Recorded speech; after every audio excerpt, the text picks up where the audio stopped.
கனிமொழி வந்து நேற்று ராகுல் காந்தி வந்து இபிஎஸ் வந்து விமர்சனம் பண்ணிருக்காரு, அதை கெஞ்சுறாங்க அப்படிங்கிற மாதிரி காங்கிரஸ்.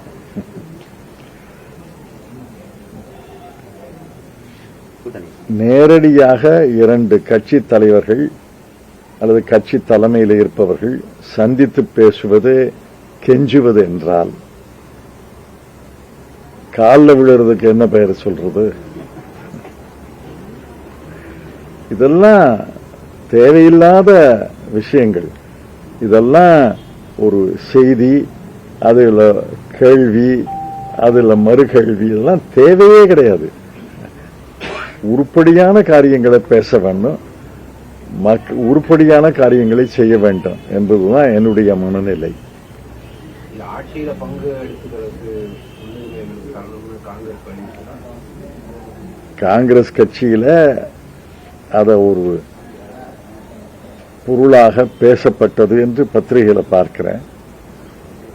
அதெல்லாம் பேசி தீர்ப்பாங்க. நான் ஆரம்பத்திலேருந்தே சொன்னேன், இது இரண்டு தலைவர்கள் பேசி, இரண்டு தலைமைகளும் பேசி முடிவெடுப்பார்கள், யாரும் அலட்டிக் கொள்ளாதீர்கள் என்று சொன்னேன். அதைத்தான் இப்பவும் சொல்றேன். இரண்டு தலைவர்கள், இரண்டு தலைமைகள் பேசி முடிவெடுக்கும். சந்திரசேகர் வந்து விஜயோட கூட்டணி சேர்ந்தா ஒரு நல்லா இருக்கும், அவருடைய ஆசையை சொல்றாரு. அதுல என்ன தப்பு? அவருடைய ஆசையை சொல்றாரு.